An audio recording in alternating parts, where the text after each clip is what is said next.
Watching 28 Years Later was a journey, one on which I wasn't sure where I would land. Would I love it? Would I like it? Have mixed feedback? But once those credits hit, I was more excited to see Nia DaCosta's sequel, 28 Years Later, The Bone Temple, than I ever could have anticipated. This is a glorious day. A day of judgment. Hi, I'm Lady Genevieve, and on my channel I talk about entertainment media. This week we are reviewing 28 Years Later, which is the third film in the ongoing 28 Later series, which first began in 2002 with 28 Days Later, followed up by 28 Weeks Later, released in 2007. This newest film, 28 Years Later, was directed by Danny Boyle and written by Alex Garland, which is the same creative team as the very first film to start all of this, which was, of course, 28 Days Later. It's difficult to really provide much feedback for 28 Years Later without spoilers, so I will do a short minimal spoilers section and then we will get into a full spoilers section. For anyone who's new here, the way that I do my ratings for films within the calendar year they're released in is that I grade on a curve. I do this specifically because it helps me to better organize dozens of films that I watch throughout the year in the lead up to eventually doing a top 10 video at the end of the calendar year. The criteria I judge films on are technical merits, how much do I like the film, and rewatchability. The last one, rewatchability, as in how much do I feel like I would like to rewatch the film, that usually helps me to break ties in the ranking if I feel like some films are very even in the combination of how well made they are and how much I like them. With all of those things in mind, I gave 28 Years Later a 3.9 out of 5. There were moments where I was leaning more towards maybe a 4 or 4.1, but as I let the film sit with me, I decided we will put this at a 3.9. Also, with the way that I do my scores, anything that is ranked at least at a 3.0 means more positive than negative. And although I don't usually give this much of an insight into my rankings on YouTube throughout the year, 28 Years Later is currently sitting in my top 15 films of the year. If I were to do a ranking, I think I would still put 28 Days Later first, because even though there is absolutely no doubt that the significantly increased budget has elevated this third film's overall presentation compared to the first film, there is also a certain element of 28 Years Later that very clearly feels like a film that is laying foundation for story that we have not seen yet. The payoff doesn't hit quite the same because much of it doesn't feel like what we need to see has been shown to us yet. And so as a film on its own, it's not quite as satisfying or complete to watch as that first film in the series. I think that despite the significantly lower quality of a lot of the footage of the first film, because of the difference in budget and equipment they're using to film and create shots, there's just something extra charming about that very first film, and of course Cillian Murphy being who he is, the caliber of actor that he is, that's the main character we're following for the longest portion of that first film's runtime, whereas the main actor we're following in 28 Years Later doesn't quite reach that level for reasons that are very obvious if you've seen the film, but of course we will talk about that more in the spoilers section. That being said, there is quite a lot to enjoy about 28 Years Later. I did find it to be scary. The different ways that these rage monsters have evolved over the years really unsettled me. There are some very well done performances from the lead performers, which are to be expected given the names of various people who have been cast in this film. There was one performer who, how do I say this without spoilers?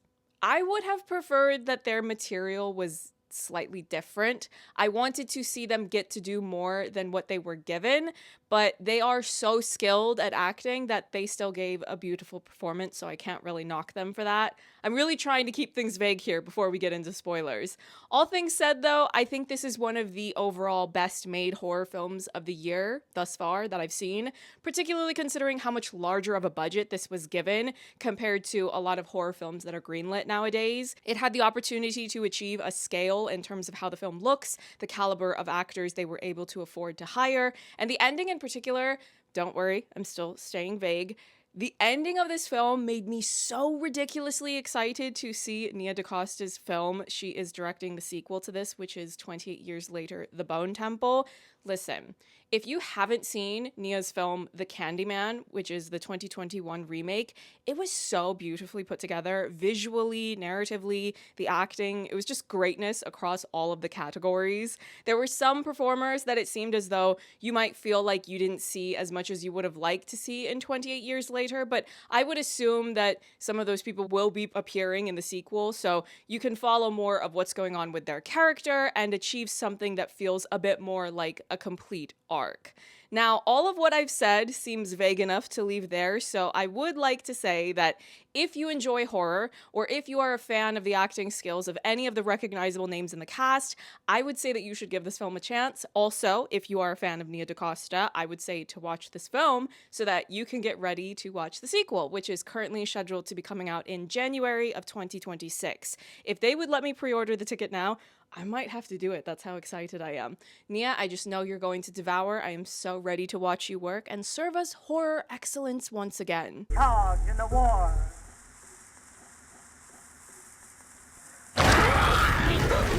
But now, of course, let's get into more of the plot spoilers. The film's opening bit brings us back to the very beginning of the timeline of the outbreak.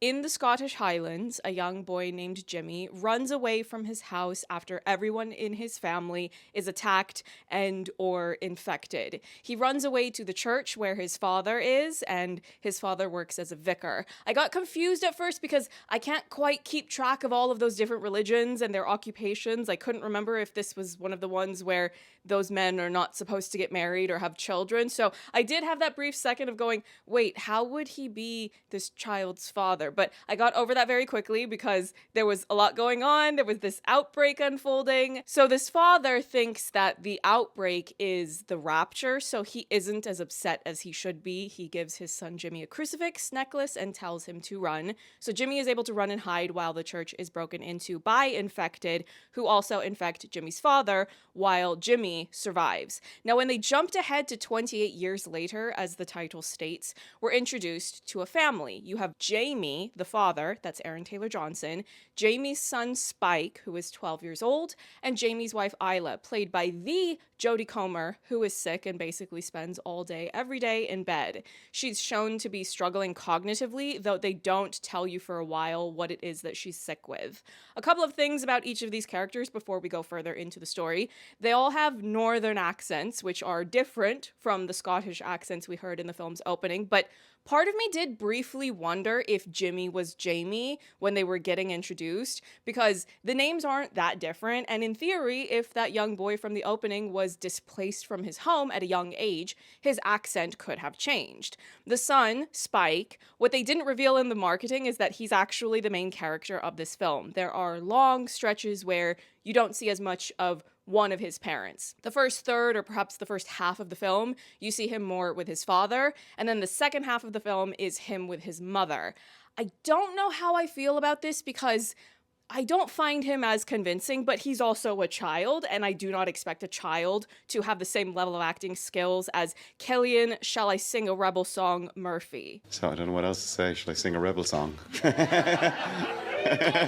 Now, he's not bad at acting, but the caliber is not going to be the same, and I wouldn't expect it to be. I would be interested to see what he's being given in the second film, though, since this seemed like more of a coming-of-age film and beginning that coming-of-age journey, but it also doesn't feel like you're getting the full payoff of how this character is meant to evolve over the entire story. So we will talk a bit about some of his family drama first, and then we will get into more of the horror material that happens on the island. At first, Jamie is bringing Spike for his first trip to the mainland because they all live on an island in a village where they can only reach the mainland during low tide because that is when they are able to access a very long walkway that they cross in order to reach the mainland. People will travel from this village to go to the mainland in order to scavenge. They will cut down trees to use for fuel. They can presumably do some hunting if they would like to. They do show large groups of CGI deer running through the forest on the mainland. And if there are old houses around, you can look through those to try to find some abandoned items that people in the village will be able to use. Now, things go wrong, so Jamie and Spike have to stay on the mainland overnight instead of returning within a couple of hours like they had originally planned to do. Now, part of me wondered if Jamie was going to die, because things get very scary and suspenseful, but they do both make it back to the island. And to be honest, I kind of wish that Jamie had gotten snatched up and sacrificed to the alpha that they encounter, because once we get back to the island, there's a party to attend. Spike is taken aback by the way that his father, Jamie, is embellishing the truth and making everything seem as if it went well on the mainland, even though Spike had struggled. He failed at things, but Jamie is being really boisterous. The alcohol he's consuming does not help, and he's just making themselves seem like they're very cool, badass men who did everything right. No, your son is 12, and he understandably struggled, and you are a dirty, rotten liar. I hate to break it to you, but I'm gonna. Now, Spike follows his father outside and discovers him having an affair with some other woman from the island named Rosie. And later, when Spike confronts his father about this affair, and also for keeping secrets about there being a doctor who lives on the mainland, and that Jamie clearly knows more about Isla's illness than he is sharing with Spike, Jamie hits his son. You already lost me with the whole having an affair on your terminally ill wife, but now you're being physically abusive.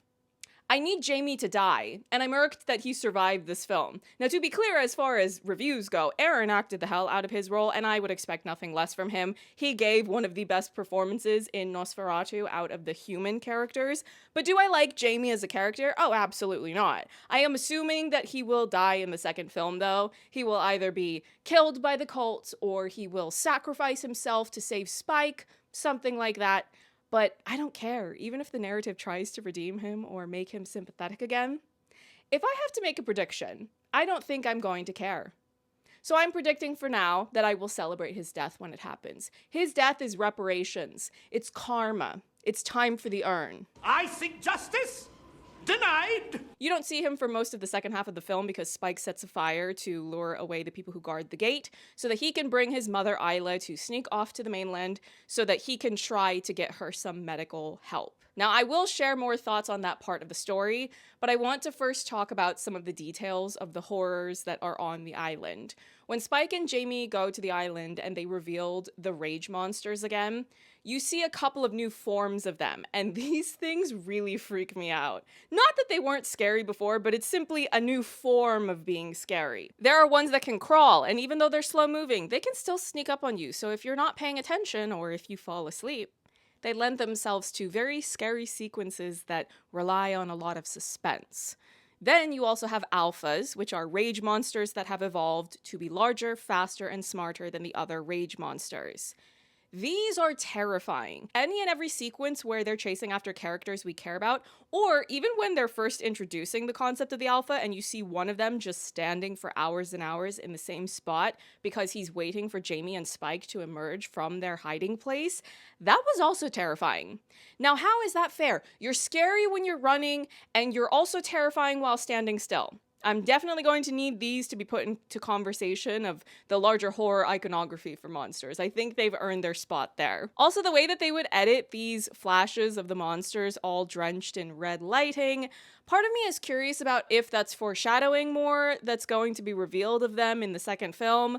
But even if it is just an artistic way to present the monsters and scare the audience into the right state of mind and emotional response to the danger of these characters being on the mainland, or the danger of infection reaching isolated groups of survivors, it was very effective. But moving to Spike's quest to save his mother, he is trying to reach a man named Dr. Ian Kelson.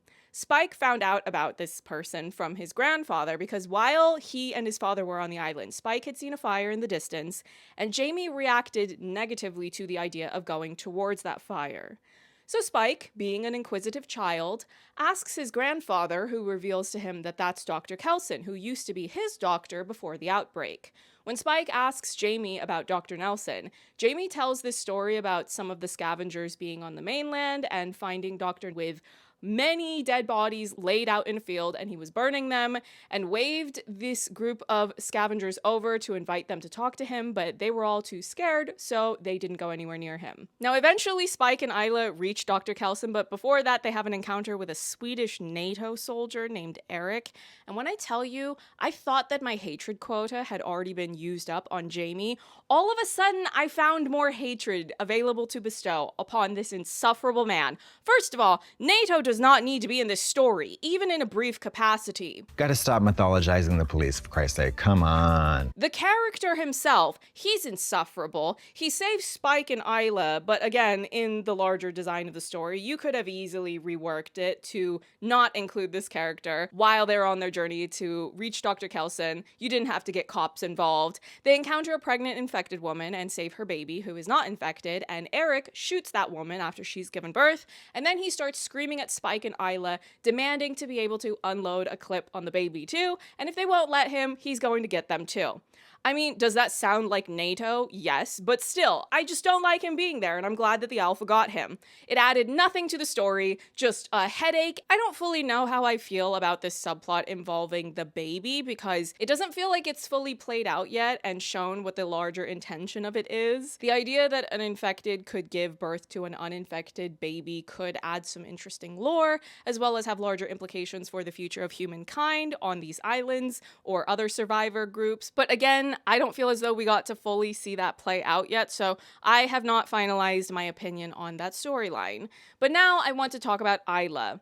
When they first introduced her as being sick and somewhat erratic in her behavior, part of me wondered if she was a carrier. That is a concept we saw introduced in 28 Weeks Later, where some people are capable of carrying the virus without fully transforming into a rage monster. And then in the middle of the film, when she was shown to be the one who saved Spike when one of those slow-crawling infected was sneaking up on him, I got suspicious again. Is she a carrier? Is this some new version of that carrier concept? Especially when you consider that this film was introducing us to new versions of the rage monsters, those being crawlers and alphas. They end up revealing, though, that it's cancer, late stage, that has spread to more than one part of her body. Now, of course, this was a very sad and tragic reveal, but I don't know how I feel about that yet, because I, as someone who was one of the far too few who saw The Last Duel in cinemas and maintains the stance that Jodie Comer should have been nominated at all of the usual award shows for her performance in that film, I'm irked that she's mostly in this movie to be sick, cheated on by her loser husband, and then die. Now, does Jodie Comer act her part phenomenally well? Yes, of course she does, because that's Jodie Comer. But do I enjoy watching her exist to be the angst for her son and maybe for the other men in her life if they choose to explore the aftermath of that in the second film? Also, yes. When I think about how the first 28 Days Later film was introducing this idea of, well, are rage monsters really that bad when the real monsters are men? And then the second film, which I hadn't rewatched in many years, but I did rewatch it shortly before seeing 28 Years Later because that film was available on Tubi, I was so disturbed by how graphic they made Alice's death that, to be honest, I would rather never watch that film again, unless I completely forget the details of it and I need to refresh myself on it. I get the point. And now with 28 Years Later, Isla exists just to die. This is why I'm really more hopeful about Nia DaCosta being the one to direct the sequel. But all that being said, the emotional connection between Isla and Spike and the love he has for her feels very true. The fact that as soon as she was gone, he went, okay, well, let me get this baby back to the island and somewhere that's safe, but then I'm going to turn right back around and take my chances on the mainland because dealing with rage monsters and crawlers and alphas is a more appealing option instead of being with my father again. Yeah, Spike, you are very real for that. Were you boinking my father? Ralph Fiennes plays Dr. Kelson, and I really enjoyed his performance in a way that was unexpected to me. I don't know if I would go so far as to say he's the comedic relief of the film, because it's more understated than that label would suggest, but he did lift the tone somewhat because he's odd, eccentric, and seems to be surviving the outbreak fairly well, considering how much everyone else is very understandably struggling to cope with having to live, knowing all that's been lost from life before. They make a point of showing how Spike has no frame of reference for the things he doesn't have that people in other parts of the world currently do still have. So he doesn't really feel that loss the way that the adults do.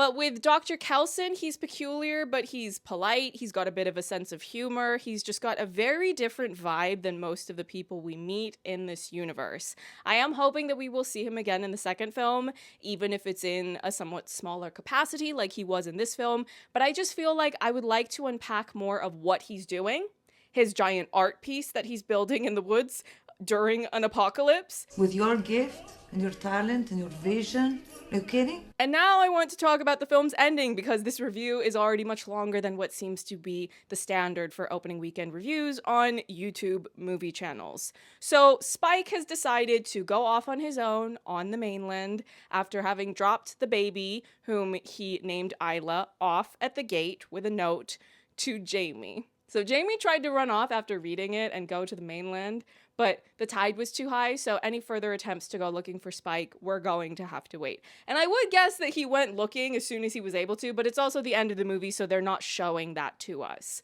What we do see is Spike on his own on the mainland, 28 days later from what we last saw happen. He's cooking a fish that he presumably caught over a fire when some infected run up on him.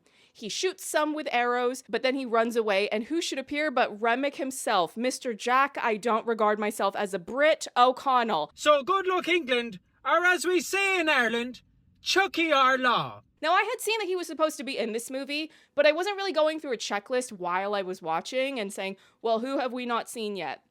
Because I was staying very immersed in the story. Even when Ralph Fiennes finally showed up and it was quite late in the film, I went, oh right, he's in this. I saw him in the trailer. And then Jack didn't show up until the very end. It was a similar thing, except I was so much more excited to see him because even though he's only in this film for maybe a minute or two, he just embodies so much energy and he has character. He is actually the young boy that we saw in the opening, and he's now wearing that crucifix, albeit upside down, and he's got himself a cult of tracksuit wearing followers with the same hairstyle as him, and they're very good at taking out infected rage monsters. Now, one of the important details to note is that they use plastic bags as part of their arsenal of tools. And so I think that they're the ones responsible for that man we saw at the beginning of the film that was tied up and hanging upside down with a plastic bag over his head, and he had some sort of word or message carved into him.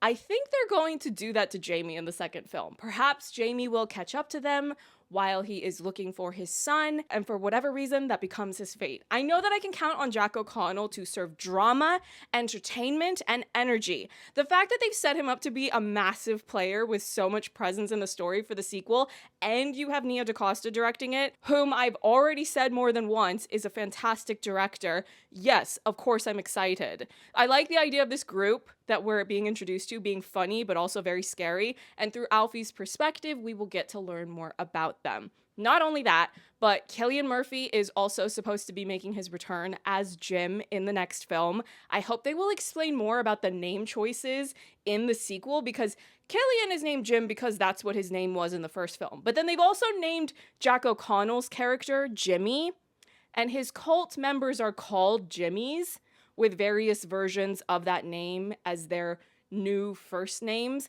And Aaron's character is named Jamie. If we get some sort of larger reveal, I would be highly intrigued to know what the purpose of all of that is.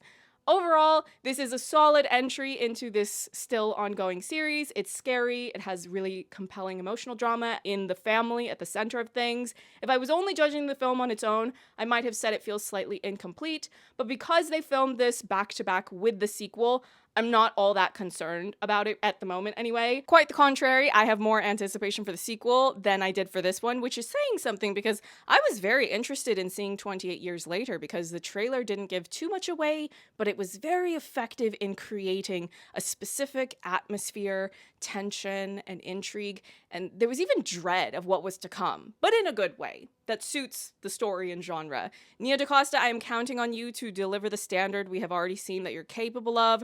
Jack O'Connell, I hope your character Jimmy is a complete menace to Jamie. Can you imagine if Spike tells Jimmy the drama of what happened with Jamie cheating on Isla while she was dying of cancer and hitting Spike when he brought it up to him?